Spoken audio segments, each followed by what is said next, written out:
नमस्कार साथियों, दोस्तों, आप सभी का स्वागत एक और नए वीडियो के अंदर। जिस वीडियो में हम बात करने वाले हैं आपके पीआरटी प्रिंसिपल और असिस्टेंट कमिश्नर जो कि केंद्रीय विद्यालय संगठन के स्कूलों के अंदर इस पोस्ट के लिए जो जॉब थे जिसका एग्ज़ाम आपका हुआ था। हालांकि अभी हमारे पास कुछ समय पहले ही शॉर्ट लिस्टेड कैंडिडेट की लिस्ट आई जिसके बारे में हमने डिस्कस किया था किस किस का इंटरव्यू होने वाला है प्रिंसिपल की पोस्ट के लिए और पीआरटी पोस्ट के लिए। आपको पता होगा, आपने अगर अपना लिस्ट के अंदर नाम देखा होगा, जो इंटरव्यू वाली लिस्ट थी कि किस किस कैंडिडेट का इंटरव्यू होने वाला है आपके पीआरटी म्यूजिक के लिए प्रिंसिपल और बाकी जो पोस्ट थी। इन दोनों पोस्ट के लिए स्पेशली हमारे पास शॉर्ट लिस्टेड कैंडिडेट की लिस्ट आ गई थी, जो कि हमने केंद्रीय विद्यालय संगठन के ऑफिशियल पोर्टल पर भी देखा था इस चीज़ को कि अब कैंडिडेट जिन्होंने भी इस एग्ज़ाम को दिया था, हालांकि रिजल्ट भी आ चुका था। आपको पता होगा शॉर्ट लिस्टेड कैंडिडेट की लिस्ट आ चुकी, क्वालिफाइड की लिस्ट आ चुकी कि किस किस को इस बार इंटरव्यू देना है, तो वो भी हमने आपके साथ डिस्कस किया था। अब हम इस वीडियो में ये डिस्कस करने वाले हैं कि जो आपके मार्क्स बनाए गए हैं, मतलब जो आपके मार्क्स जितने आपने एग्ज़ाम दिया था, पीआरटी म्यूज़िक का हो, म्यूज़िक टीचर का हो, primary teacher for the music subject, या फिर दूसरा प्रिंसिपल और साथ में असिस्टेंट कमिश्नर। तो इन तीनों पोस्ट के लिए आपसे एक महत्वपूर्ण जानकारी के ऊपर इस वीडियो को बनाया जा रहा है, इस वीडियो में बात करी जा रही है, जिसके लिए मेनली यहाँ पे ये बात करी जा रही है जो कि केंद्रीय विद्यालय संगठन की तरफ से ये चीज़ आई है कि अब जो भी कैंडिडेट्स जिन्होंने इस एग्ज़ाम को दिया था उनका नॉर्मलाइजेशन कैसे होगा। देखिए, आपको बता दूं, एक होता है परसेंटेज बेस पर आपके मार्क्स को, आपके रिजल्ट को बनाना, दूसरा होता है परसेंटाइल बेस पर बनाना। तो परसेंटाइल मतलब हो जाता है कि आपका अगर सेम पोस्ट पर एग्ज़ाम एक से ज़्यादा शिफ्ट में कंडक्ट कराया गया, इस वजह से, क्योंकि बहुत सारे कारण होते हैं, जैसा कि जितने वैकेंसी थे हमने उस हिसाब से फॉर्म भरवाए तो ज़्यादा लोग एग्ज़ाम देने बैठ गए, ज़्यादा लोगों ने एग्ज़ाम दिया उस सेम पोस्ट के लिए। तो इसके लिए normalisation for the basis on percentile के बेस पर आपके मार्क्स कैलकुलेट करा जाता है। परसेंटाइल एक्चुअल में परसेंटेज नहीं होता है, ये डाउट नहीं होना चाहिए, क्योंकि परसेंटेज जो होता है वो आपके टोटल ऑल ओवर पूरा जो 180 मार्क्स का पेपर, जैसा कि आपको पता ही है आपके पीआरटी का रहा था, पीआरटी म्यूजिक सब्जेक्ट का, तो 180 में से अगर जितने भी आपके मार्क्स आए होते हैं, टोटल में से, ग्रैंड टोटल में से जितने भी आपके मार्क्स आते हैं, उसके आधार पर उसमें से जितने आपके मार्क्स बनते हैं टोटल में से, उसके उसमें जो भी आपका परसेंटेज बनेगा वो आपके इंडिविजुअल रहेगा, वो किसी दूसरे के मार्क्स पर डिपेंड नहीं करेगा। मतलब दूसरा कॉम्पिटिटर, दूसरा कैंडिडेट जिसने उस सेम पोस्ट के लिए आपके ही शिफ्ट में या फिर उसी दिन में, जिस दिन में आपने एग्ज़ाम दिया, उसने भी उसी दिन में एग्ज़ाम दिया, चाहे सेंटर अलग रहे हो और वेन्यू यानी कहाँ एग्ज़ाम हुआ वो अलग रहा हो। तो परसेंटाइल में क्या होता है, परसेंटाइल में ये होता है कि आपके साथ जितने कैंडिडेट्स ने आपका उस सेम पोस्ट के लिए एग्ज़ाम दिया होता है, उनके मार्क्स के साथ कंपेयर करके आपके मार्क्स कैलकुलेट करे जाते हैं, जहाँ पर देखा जाता है कि आपके वो जो परसेंटाइल रहता है उसका मतलब ये होता है कि आपके शिफ्ट में जितने कैंडिडेट्स अपीयर हुए थे उस सेम पोस्ट के लिए, उस सेम एग्ज़ाम के लिए, तो आपकी जितनी परसेंटाइल आएगी उससे नीचे जितने लोग, उससे नीचे जितने लोगों की परसेंटाइल होगी, इसका मतलब क्या है कि वो सारे कैंडिडेट जो हैं वो आपके मार्क्स से नीचे हैं। परसेंटेज से आप ये चीज़ अंदाज़ा नहीं लगा सकते, परसेंटाइल से ये चीज़ अंदाज़ा लगाई जा सकती है। तो इसी वजह से आप एक बात ये ध्यान रखिए कि जो परसेंटाइल रहेगी उसका मतलब ये रहता है कि वो शिफ्ट वाइज कैलकुलेट करी जाती है। सपोज मानिए एक शिफ्ट में 10,000 कैंडिडेट्स ने सेम पोस्ट के लिए एग्ज़ाम दिया, तो आपकी जो परसेंटाइल रहेगी वो आपके शिफ्ट वाले कैंडिडेट्स के हिसाब से आपके ऊपर डिपेंड रहेगी। जो परसेंटाइल रहेगी वो ऑल ओवर सारे जितने भी कैंडिडेट्स ने उस एग्ज़ाम को दिया उस पर डिपेंड नहीं करेगी। तो यहाँ पर एक केवीएस ने आपका 19 अप्रैल को ये नोटिस पब्लिश करके अपने पोर्टल के ऊपर, अगर आप देखें यहाँ पे मैं आपको अगर दिखा पाऊँ तो यहाँ पर आपको 19 अप्रैल का जो कि नोटिस प्रिपेयर हो गया था 18 अप्रैल को, बट उसे इशू करा गया 19 अप्रैल को। जैसे कि मैं आपको दिखाऊं, यहाँ पे लिखा है notice regarding normalisation of marks, कि मार्क्स किस तरीके से नॉर्मलाइज करे जाएंगे, किस तरीके से आपके मार्क्स कैलकुलेट करे जाएंगे। पीआरटी यानी कि प्राइमरी रिक्रूटमेंट टीचर जो आपका रहता है, जो म्यूज़िक के लिए था, और जेएसए हो जाता है असिस्टेंट जूनियर असिस्टेंट, जो असिस्टेंट कमिश्नर का पोस्ट था, और जो आपके यहाँ पे लाइब्रेरियन और जेएसए, जो बाकी जेएसए वाले पोस्ट थे, और भी जो सारे पोस्ट रहे थे जिनका एग्ज़ाम हुआ था, उसके लिए बात हो रही है कि उनका नॉर्मलाइजेशन कैसे होगा। उसका नोटिस है हमारे पास एक ये वाला, और साथ ही आज ही एक और नोटिस आया है आपका 20 अप्रैल को, जो कि आप यहाँ देख पा रहे हैं, cut off marks for the post of assistant commissioner यानी कि एसी, साथ में principal and PRT music direct recruitment from after conducting the exam. जैसे कि एग्जाम लिया है उससे ही आपको ये जॉब मिलने वाली है, ये सब कैंडिडेट्स को पता ही है। साथ में यहाँ पे एक और चीज़, आपको इन दोनों नोटिस के बारे में हम इसी वीडियो के दौरान चर्चा करने वाले हैं। अब देखिए यहाँ पे जैसे लिखा है कि 18 अप्रैल को ये बात बताई गई।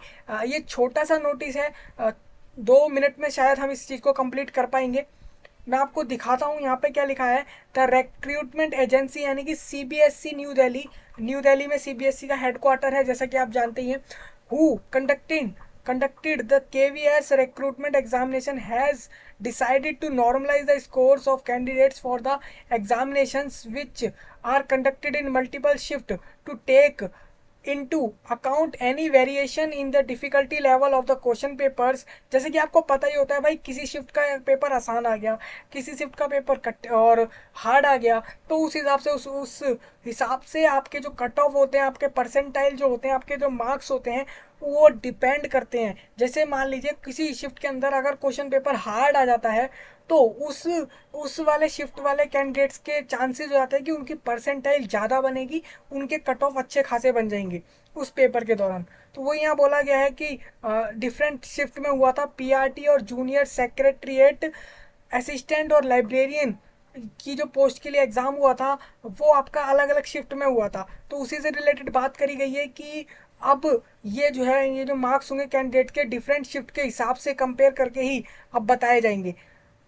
Informed the normalisation procedure will be based on, अब नॉर्मलाइजेशन जो रहेगा वो भी परसेंटाइल बेसिस रहेगा। मतलब कि अब परसेंटाइल बेस में आपके मार्क्स जो है बनेंगे, आपका रिजल्ट जो है परसेंटाइल बेस पे यहाँ पे बताया जाएगा। फाइनल रिजल्ट जो होगा वो परसेंटाइल बेस पर रहेगा, मतलब कि आपके शिफ्ट के हिसाब से उसके मार्क्स जो है, रिजल्ट जो है वो प्रिपेयर होगा। तो ये तो एक फर्स्ट चीज़ थी जो एक डाउट इससे रिलेटेड क्लियर हो गया कि किस तरीके से रिजल्ट प्रिपेयर होने वाला है। सेकंड एक और चीज़ है, कट ऑफ भी आ गई है आपकी। अब इस कट ऑफ से जितने कैंडिडेट्स ऊपर होंगे वो लोग ही क्वालिफाइड करें इस एग्ज़ाम को, उन्हीं लोगों ने, वही लोग इंटरव्यू के लिए अपीयर होने वाले हैं, क्योंकि उन्हीं का इंटरव्यू होगा और कैंडिडेट्स का नहीं होगा। कट ऑफ से मैं ये बात बोल पा रहा हूँ, मैं कट ऑफ देखकर बता रहा हूँ आपको नोटिस से कि क्या कट ऑफ इस बार रही है अलग अलग पोस्ट की। जैसा कि आप देखें तो ये 20 अप्रैल यानी कि आज का ही नोटिस है, और इसमें बोला गया है cut off marks of short listed candidates for interview for the post of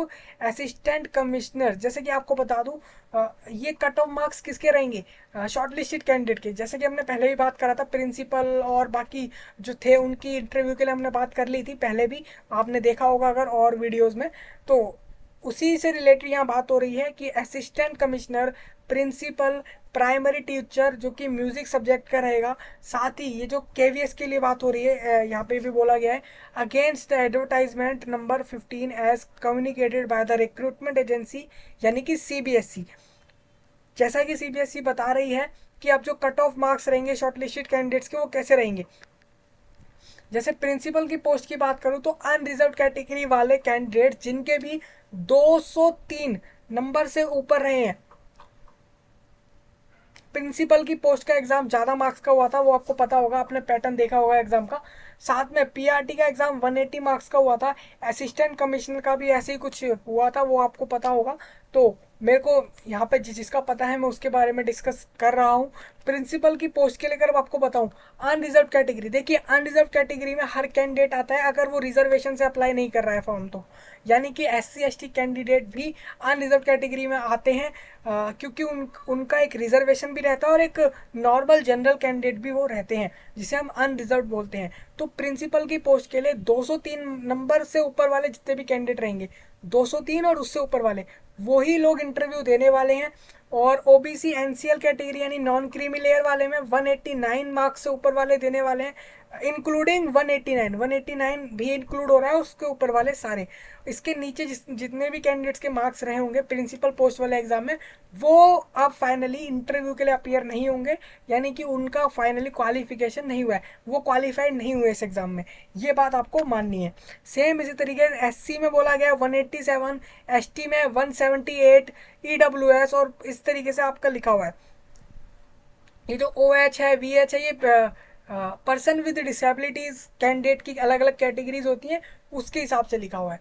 इसी तरीके से प्राइमरी टीचर्स में बात करूं तो 138 प्लस, यानी 138 और उससे ऊपर वाले जितने भी कैंडिडेट होंगे यूआर कैटेगरी में, वो फाइनली सिलेक्ट हो गए हैं इंटरव्यू के लिए। साथ ही ओबीसी एनसीएल में पीआरटी म्यूजिक के लिए 127 मार्क्स से ऊपर वाले और इंक्लूडिंग 127, एससी में 128 और इससे ऊपर वाले, एसटी में 107 और इस तरीके से चलेगा। सेम असिस्टेंट कमिश्नर में भी आप देखेंगे तो 202 यानी 202 मार्क्स से ऊपर वाले, और ओबीसी एनसीएल में 188 मार्क्स और उसके ऊपर वाले 183 मार्क्स और उसके ऊपर वाले एससी कैटेगरी में असिस्टेंट कमिश्नर के लिए। इस तरीके से ये कैंडिडेट जो है वही क्वालिफाई हुए हैं जो इस कट ऑफ को इसको उसके ऊपर ला पाए हैं, इसके ऊपर मार्क्स उनके रहे हैं इस एग्जाम के अंदर।